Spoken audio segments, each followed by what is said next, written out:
Folks, welcome in to sportsbookreview.com. This is your Major League Baseball show. It is a special holiday edition right here on Labor Day. Look, you guys take the day off. Me and Jason are going to handle this. We're going to set up some W's here and get the day rolling. I know Jason is over there smiling. He loves to score already, the Phillies-Mets game, but we're going to have a good day today. We're going to cover this entire card. I'm Donnie Seymour. He's Jason Radowitz. Hope your weekend was great. We are going to get you started on a football week here at sportsbookreview.com. But Jason, we got a card to cover. It's a holiday. No days off for us, brother. Let's get after it today. How you doing? Yeah, so you're talking about the score today. I think you were talking about yesterday. That's what I was smiling about. 14-1, just throw that out there. But, we went 3-0 yesterday in the MLB. Lots of fun, good stuff. So let's keep that going into the holiday, finish off the weekend well. Yeah, I was a swing away from a sweep yesterday. Boy, I would have liked one more run in that San Francisco Giants game, but just was not able to get it. But as I said, folks, we'll do what we do. We're going to get right through this card here. There are a couple games that are already underway, so obviously we'll skip by those. But we do have one that's going to be up at 2 o'clock. 86 people already watching today. We do thank you guys for that. If you haven't done so yet, hit the thumbs up, hit the thumbs down, say hello in the chat box here. But most importantly, if you haven't hit the subscribe button yet, please do that. Flip that little button down low from red over to gray. Turn your notifications on, even on holidays. When me and Jason go live right here on sportsbookreview.com, you will get that delivered to your inbox. Welcome into the chat box, Mart, Jasco, Chuck, Cornelius, Vitalis, Scott. Welcome in. We're going to get after it. Anything that pops up in the chat box, let us know. And also, any of these scores changing, keep it up there in the chat box as well. But let's get down to some business, Jason, and have some fun today. 9:05, 9:06, Detroit and Minnesota. Fulmer's on the mound versus Pineda. 7 out of every 10 tickets showing up offshore at SBRodds.com. Coming in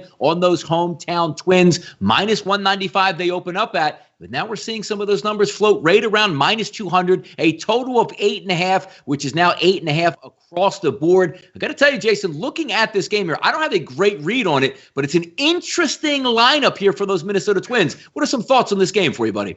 Yeah, so I'm looking at all the analysis last night, looking at all the metrics. Miguel Sano, he's going to destroy Fulmer. These guys they're all going to destroy. Well, look at the lineup now. Kepler's out with on the IL. Sano's out of the lineup. A bunch of other guys out of the lineup, and it gets pretty interesting now. But there's also going to be rain on the forecast later on in the game, around maybe 4 or 5 o'clock. So this game might not even finish. And my official play of Twins team total over 4.5 might just be voided at the end of the day, but. It's not going to stop me from taking the bet and hope that if the game can finish, it will definitely hit in my opinion. So again, Twins over team total of 4.5 is my official play. Fulmer, this guy, he started 6 games this season, has a 7.27 ERA, a 7.4 FIP. In those 6 games, has 0 losses. I mean, have we ever seen this before? A guy that starts 6 games, 7.27 ERA. And not a single loss on the season. It's just mind-boggling looking at Fulmer's stats, just how he hasn't got a loss yet this season. But you know what? Today will be his first loss of the season. You could book it. So Twins team total over 4.5. Michael Pineda's back off suspension. Had a solid first start of the season. Should perform fine versus the Tigers.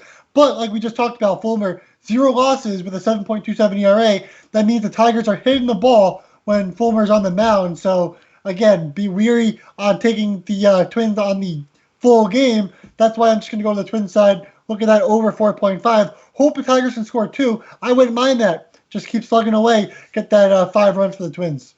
No, you're right. And when you take a look, we sort of laughed at the beginning of the season when you take a look at that Tigers lineup, like, boy, what do they really have to offer? But, that sneaky slugging ability that they've had this season, we'll keep an eye on that today. So the over-under, not very high, as you said, 8.5 in this one. We'll look at to see if those Twins team total gets over. Let's keep it moving. We'll stay out west here, 9:07, 9:08, Texas and Seattle. That's Allard to lefty versus Gonzalez to lefty. 8 out of every 10 tickets here coming in on the Seattle Mariners. If we take a look, they opened, Jason, at a -136, but that's steadily rising. 150 153s, 155s across the board. Opened up at an 8.5, but that is now sitting at an 8, so it's coming down a little bit lower. Taking a look at Seattle, and again, you're talking about these big ballparks, wind blowing in 10, 11 miles an hour. It's not really like Wrigley where you saw last night where it's blowing out, and if you just hit a pop fly ball, it's going to leave the yard. So we'll see if we get any impact here overall on the weather. But take a look at the game itself. I've always been a big fan of Gonzalez, especially against a lineup that I don't think could do that much damage. So in this game, I'm going to keep it really simple. The Seattle Mariners, for me, I'm going to take them on the run line over the first 5 innings, minus 110. Allard had a really good start to my demise against the Houston Astros, his last start to go, but I don't think that's going to continue today. He pitches much better at home than he does on the road. I think the Mariners can scratch out a few runs over 5. Jason, I'm going first 5 run line here with the Mariners. Give me a nice 3-1 at the end of 5. I'll live with it and put it in my pocket. Any thoughts on this game? Yeah, like you said, Marco Gonzalez, complete game versus the Angels in his last start. Allowed just 1 run, struck out 8, looked phenomenal. He's looked phenomenal all season long. Let's not just point out to that one game. Yep. That wasn't just a fluke. Yep. He's been really good, and he's allowed just 0.82 walks per 9 innings this season. So walks aren't an issue, and when you're a bettor, you love when guys don't fall behind batters, don't walk batters, don't put guys on base.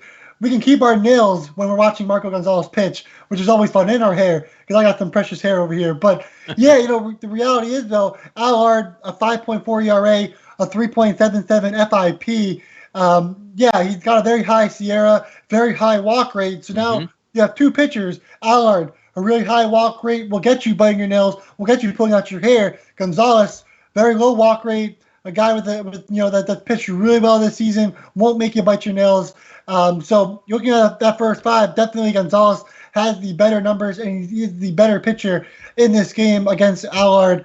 So I like the Mariners here as well. I look at them at minus 148, but even on the run line in the first 5 innings sounds like a great plan. I'd even look at Mariners over on the team total. I think they can scratch out a couple runs versus Allard as well, who hasn't looked very good throughout the entire season. Yep, no, I agree with you there, and I think Seattle will be able to get the job done. Not a great-looking lineup for Seattle, and then again, you look at the Rangers lineup. Probably, if you match up these 2 teams lineup by lineup, 1 through 9, probably the 2 least talented teams that could possibly be head-to-head today. But it's a baseball game. We're going to go over it, and I do think there is a little bit of value here on Seattle. Let's keep going here. Last night, we saw the wind blowing out, Jason and Wrigley. Today, wind blowing in at about 10 miles an hour, and that's the difference here, where you see an 8 and some 7.5s across the board. When you saw 12.5s last night with the Chicago Cubs and the St. Louis Cardinals today. Oviedo's going to be on the mound versus Hendricks. About a 50-50 ticket split, but the money coming in here looks like it's playing more towards the Chicago Cubs. And if we take a look at the opening line in this game, 164, Jason, I'm seeing 180s across the board at SBRodds.com. If we take a look right now, opens up at 8. And as I said, some 7.5s are now currently on the board here. I'm going to go with the Cubs in this one. Now, look, the wind is blowing in, and that does usually make a major play in which way I'm going to lean. But when you take a look at the overall statistics and some of the metrics that we do like to look at, when you look at Oviedo on the season, a 4.30 ERA, not too bad, but a 4.95 xFIP, and it's an even higher SIERA at 5.11. You get a little bit better price here because, we always preach shop around, get what you can get. The Will Hill currently sitting with the Cubs team total over 4 at minus 124. 4, you get a push. 5, you get a victory. That's the way I'm leaning this game. Don't love it, but I think the Cubs bats may be able to come alive here because those advanced metrics are telling me that maybe a ball or two is going to leave the yard for the Cubs. I'll go that route. Which way are you leaning here on this one? Yeah, I think that more than a couple could just leave the yard. Yes. In this game, Oviedo, he hasn't allowed too many home runs this season, right? 0.61 per 9 innings so far, but his BABIP is 0.195. So, the Cubs have enough power to be able to, do a little bit of damage against him. He allowed 2 earned runs versus the Cubs earlier in the season in 5 innings pitched on 8-19, had 4 strikeouts and 2 walks, so wasn't a great outing. It was an okay outing. In his last outing, faced the Reds, allowed 3 earned runs in 4.2 innings pitched. He's now allowed multiple runs in every single start this season. Of course, it's only been 3 starts, but still allowed multiple runs in each game. And then you have Kyle Hendricks on the other hand. This guy 8 starts already this season. He's a guy that will have low walks, low hard contact. He pitches to contact, to be quite frank with you.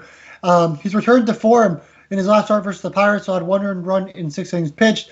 That's what you're normally going to get out of Hendricks, a 1-2 earned run game in 6 innings. That's his kind of way about him. But against the Cardinals, he allowed 3 earned runs in 6.1 innings pitched on 8-17 in his last time out versus the Cardinals. He's now struggling versus righties. They're hitting now 329 with 27 hits in 82 at-bats. couple righties on the Cardinals that could do damage versus Hendricks. But the reality is, I think this game goes over, but I think the Cubs score more than the Cardinals do. So if I had to choose, I'd take the Cubs in this one and over 8, which seems like a pretty low number, no matter what the wind is, no matter what, with these two guys on the mound. Definitely. Ray's in here. Josh is in here. Bold Ruler's in here. Lance is in here. Dan says, hey, boys, happy Labor Day. Let's make some easy money. No doubt about it. Let's keep on continuing down and cover all of these games on a Labor Day special edition of the Major League Baseball show here on sportsbookreview.com. 9/11, 9/12, Tampa Bay, Washington. That's Morton versus Scherzer. How about this one here? Ticket count. A little bit opposite of what you would think. 8 out of 10 tickets here coming in on Tampa Bay. And how about this? Pinnacle opens up a -135 as a favorite to the Washington Nationals. Now we're seeing some pick'ems out here. 110s, 115s in the favor of the Washington Nationals. And over-under, that's 8 across the board. And the only way I can go with this game, when I take a look at Morton, because Scherzer's numbers obviously are better than Morton's are, but when I look at these two lineups, these two pitchers have the ability to be shutdown pitchers. I'm going to go with an under in this one. It just feels right, and that's going to be under first 5 innings, under 4 runs. And if it takes 5 to beat me, then so be it. I just don't see 5 runs. Now, having said that, the Nationals will come out and probably plug 3 in the first inning, and I'll get what I get. But I'm just going to go with feels right in this game. The under 4 first 5 innings feels like the best bet for me in this one. Which way would you leaning towards this game with Morton and Scherzer here, Jason? Yeah, so I'm a little bit different than you, but the same kind of feel. I'm going under first 3. So it's at 2.5. Yes. So under in the first 3 at 2.5. Here's my reasoning, right? Morton just came back from an injury. He only went 2 innings pitched in his first start back. I'm hoping he can bump it up to 5 innings in this next start, but just playing it on more of the cautious side and just knowing that Morton won't go deeper than 5 and, just maybe he goes 3 and then sits. Scherzer, he's had his fair share of some poor starts. He's also had his fair share of some really good starts, but it seems like Scherzer isn't really blowing up until later in the game when he does. I don't think the Rays have the talent on their roster to blow up against Scherzer in this game. So I like the under the first 5 as well. It's just me being a little bit cautious on Morton, saying, okay, maybe he won't go 5 innings. And I just want to play Morton and Scherzer in this game and not worry about any relief pitchers. So for me, it's just first 3 under 2.5. I got it at -120 at Win Sports. I thought at DraftKings it is a little bit higher at around -135, but I still like it. I still think it's solid value there. You need 3 runs in the first 3 innings with these two pitchers. I think it's pretty hard to get, especially with the Nationals offense. Not the best. I mean, they've had their moments. They've done well here and there, but they're not a premier offense. And the Rays go down that lineup and you don't even know a single guy. Although they perform, of course, they always perform. They're the Rays. But the reality is, I think both these pitchers do a solid job in the first 3 innings. I think they do a solid job in the first 5 innings as well. It's just me being cautious on Morton not going that 5 innings.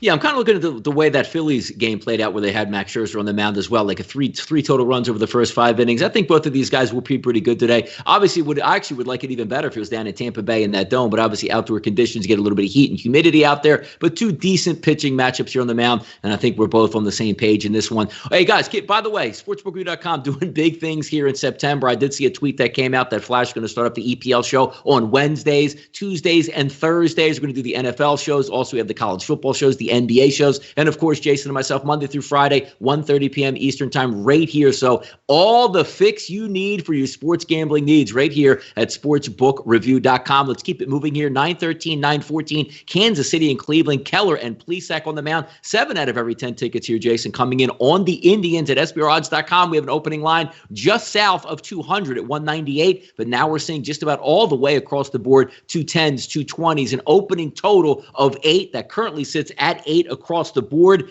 I'm going to go against the grain on this one. I preach on this show all the time. I hate the bats for the Cleveland Indians. They never seem to wake up, but I think I'm getting a cheap price here, over 2.5 plus 100 over the first 5 innings. I think the Indians can scratch out 3 runs. Am I confident? Is this going to be my best bet or banker? No, it's not, but I think they can get 3 runs in the first 5 innings over Keller. That's the way I'm going to lean in this game, Jason. Any thoughts on Kansas City and Cleveland here? Yeah, I'm on the opposite side of you here. I think that Brad Keller doesn't get the support that he deserves. He's had 1 bad start where he got 5 runs. The other starts he's allowed just 1 earned run, in all of the games that he's pitched in the other 4. Right, so Keller, this guy with a solid ground ball rate, his walk rate is getting high, but the reality is, if he's walking batters and getting ground balls, those are easy double play balls as well. And I think we should take that into account with that. So, Plesac, he's been really good too. He does have a high Sierra, but average everywhere else, to be honest. Went 6 innings pitched versus the Royals in his last start, and allowed 1 earned run, no walks, 6 strikeouts, has an OBA of 165. So I think this game goes under. I think it's an under 4.5 in the first 5 innings. But if I had to find a value on the money line, the Royals at plus 180 with Keller on the mound just seems way too good to pass up. So underdog value there. Royals at plus 180. They can get the job done versus the Indians team for sure. Let's go. 9:19, 9:20, Houston and Oakland at night tonight. Nice little 9 o'clock. You got games all day long, which is beautiful the way they spread them out today. You got the 1 o'clocks, the 3 o'clocks, then you have a couple of these nightcaps. Houston and Oakland, Javier versus Montas. 7 out of every 10 tickets here, Jason, actually coming in on the Houston Astros. They opened up at minus 141 as a favorite to the Oakland Athletics. That now sits at minus 130. If we look at the the total for the game opened up at 9, still sits at 9s across the board. Here's the real interesting thing, because typically when we're taking a look at some weather conditions that you might have at night, look, the cold, what do they used to say? Like, I'm going to chop this up, but the, the coldest summer or the whatever summers are cold in San I'm about butchering it up right here. But what I meant to say is 55 to 60 degrees, 65 degrees maybe at night in Oakland is what you really look at. And also over the bridge in there in San Francisco. How about this, Jason? First pitch tonight at 9 o'clock Eastern is going to be 89 degrees out in Oakland. And the wind is always blowing a little bit out the center field. But that's odd. No longer are you worried about the 55, the 60s, the 65 degrees. Will the ball carry? That air is going to be warmed up out there. Now, you take a look at the 2 pitches. You say, well, I don't know if I really want to get in front of, if you're saying like Christian Javier with his 3.35 ERA, but that advances to 4.93 xFIP and a 4.64 Sierra. Now we take a look at Frankie Montas, a 6.06 ERA, and say, well, maybe he's getting a little bit unlucky. Not necessarily, Jason. His Sierra is 5.03. I think both of these teams can get the 4 runs, which would give me a push. I'm going over in this game with the over 9. Good weather. 2 pitchers, I think, could get some fly balls in the air. I think something can leave the ballpark here. I'm going over 9 in this one out in Oakland. Which way are you looking here? Yeah, I'd lean towards over 9 as well in this game. Look, Montas, he's now allowed 18 runs in his last 3 starts. That's in 9.2 innings pitched, 18 runs. His last start was against the Astros, too, where he allowed 5 earned runs and 3.1 innings pitched. Lefty's now hitting 313 against Montez this season as well. Javier doesn't allow much hard contact, gets the ground ball, low on the swinging strikes, average K, but again, he has the high walk rate. So, the Astros, they've won his last 4 starts that he's pitched in. He had a solid outing versus the Rangers, but you and I both talked about how bad the Rangers offense is, so I'm not really saying much there.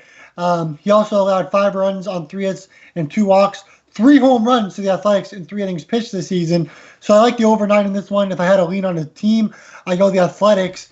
And I just want to point out that your Phillies are now up 5-0 with Rhys Hoskins' 2-run homer. So this is really getting out of hand, and I'm about to turn this game off. But yeah, over 9 for the Athletics. Astros game, if I had to lean. Yep, Jason just extended our show from about a half hour to about 4.5 hours today to cover this Mets game, so he doesn't have to watch it. But if you did have a Phillies team total, which I saw a lot of people on Twitter had, you could have got it opening up early at 4.5 plus 105. And I believe the game time, Jason, closed at minus 120. Covered it up nicely here. We'll see if they can take that over down for the game as well and see if those bats wake up there in Flushing, Queens. We'll keep moving down the list. Now that we have our games out of the way, there's a couple interesting ones that I do want to take a look at here. 9:15, 9:16, some weather issues that you might have today in Buffalo. 2 lefties on the mound, Montgomery versus Ryu. 6 out of every 10 tickets here coming in on the New York Yankees as they open up as an underdog. The favorite here with the Toronto Blue Jays, minus 140. Now sits at minus 130, minus 135 across the board. Over under open at 9, staying at 9. I didn't have a great lean on this one. Not a huge Montgomery fan, but some of these games, Jason, where I see that rain creeping in really throws off what I want to do or how long the starter's going to stay in. Is there going to be a rain delay? Then you get down to the bullpen games. Since it is in Buffalo, but Ryu's been good, I still lean on the over 9, but not enough for a play in this one. Any thoughts or sides that you might be looking at here? Well, Montgomery in his last start went 0.2 innings, left the game before even finishing one inning in that start. But this is a guy, he's not terrible, and I think taking him away from Yankee Stadium might help. I know we're in Buffalo. I know, balls start to carry out there. It will be raining a little bit. I don't really know. It's a tough game to really to figure out. But I do know Ryu. He's been limiting walks really well, getting a solid ground ball rate. He's looked really good recently. He's now allowed 0 or 1 earned run in his last 6 starts. So I would have to side with the Blue Jays here on the first 5 against Montgomery. But if I had to choose, I think under 9.5 would be the play in this one. Again, I'm not too confident there. I'd rather, if I'm going to take a game, it would be the Blue Jays in the first 5 innings because it is a pretty low line considering it's Ryu versus Montgomery, an 8th versus a number 5 starter, really. So Blue Jays here. It's not an official play. Although I wanted to make it one, I just wasn't sure. So I didn't. But Blue Jays here, first 5, I think it would be the play. Another good weather game here out on the West Coast tonight, Jason. 9:10 p.m. Eastern start, 9:17, 9:18 on the rotation. That's Colorado and San Diego. The lefty Freeland will be on the mound versus Dinelson Lamet. Yesterday, thank you, Fernando Tatis, 2-run blast in the top of the 7th inning. Let me cash in a team total on those Padres. We'll see if they do it again tonight. 8 out of every 10 tickets here coming in on the Padres. They open up here, minus 215 offshore, but now we're seeing that creep down. Intertop showing a minus 190, Pinnacle minus 200, Chris minus 195, 5 dimes 182. Over under that opened up at 8, now sitting at 8.5, and maybe because you get that nice, weather out there in that pitcher's ballpark. But this no longer is your grandfather's San Diego Padres where they're looking to maybe get a good start and scratch out some runs. This team can really hit. But here's the issue that you have, and a lot of times comes up with Colorado, is you can't take a look at the overall optics of the Colorado pitchers because they play at home in Coors Field. Freeland away, much better pitcher than Freeland at home. And Dinelson Lamet, I'm very high on as well. But this line is just too high for me to even take a run line or something in the first 5 innings, even though I think San Diego should be able to get this done. I'm actually going to lean on this. I know it's going to end up burning me here, but I'm leaning on the under in this game as opposed to the over, even though they have, a strong lineup with San Diego, good hitting conditions. I think Freeland can sort of hold down those bats a little bit, and I think Lamet can do the job. I'm going to go 8.5, and I know I'm going to wake up in the morning. There's going to be 13 runs out there at Petco. What are you looking at, Jason? Yeah, like you said, this is a tough game. Freeland is really hard to figure out. Yep. He allows hard contact, has a high Sierra. Of course, he pitches in Colorado. Now he goes to San Diego. He's obviously been a lot better on the road this season and in his career. But he still allowed 8 hits, 4 runs in 2 innings pitched versus the Giants in his last start. He did have 2 starts versus the Padres, 1 good and 1 bad. His most recent was bad. He went 4.1 innings pitched, allowed 11 hits with 4 runs and just 2 strikeouts in that game. So Lamet also, if you watch his start in his last start, he allowed 3 earned runs in that start. Starting to maybe fade just a little bit. Hasn't allowed more than 3 runs in any start this season. And I'm not saying he's a bad pitcher or not the ace pitcher of the Padres, because he certainly is. Now that Clevenger's there, though, we can definitely discuss that. But I think over 8 is the play in this one. It's a pretty low number for me. Personally, I think that the Padres have enough bats to hit Freeland on the road or at home, doesn't really matter. And I think Lamet is starting to fade just a little bit. Then you get that Rockies bullpen, and that Rockies bullpen is just atrocious. So I think it goes over 8. But maybe the first 5 going under could be a solid play there. Lamet games under in the first 5 innings have hit at a solid rate this season. I'm not sure about Freeland, especially on the road. I would assume that those have hit as well. So maybe first 5 under would be a better play, and then over in the full game. So maybe even live betting the over after the first 5 innings would be a smart solution.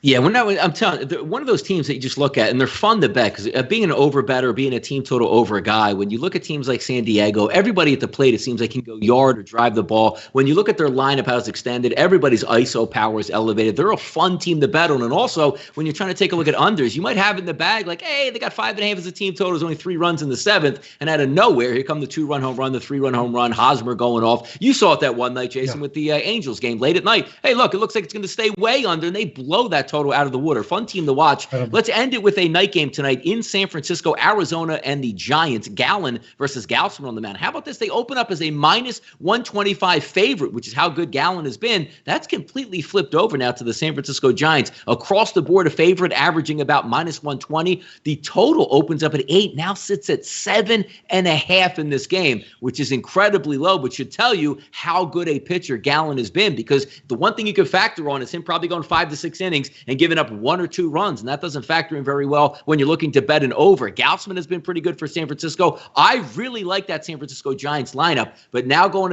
up against Gallen, that's going to be the key. But I'm going to think that they'll be able to hold on. What I mean by this, even if you can wait out Gallen, 6 innings, 2 earned runs, maybe be able to attack that bullpen for the Diamondbacks. I agree with the line moving from 125 to a favorite now of San Francisco. A slight lean here towards the money line for me on the Giants money line. What are you looking at here in this game, Jason?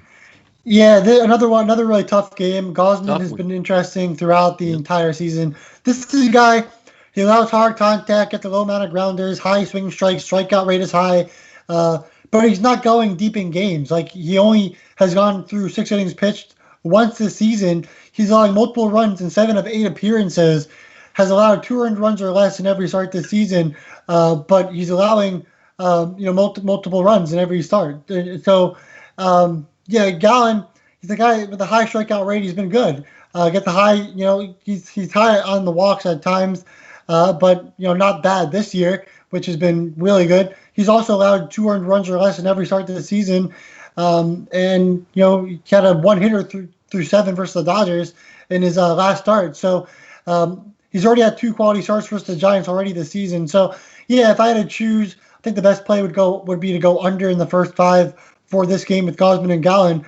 But I definitely think there could be runs later in this game that would kind of hurt my chances at maybe looking at the under in the full game.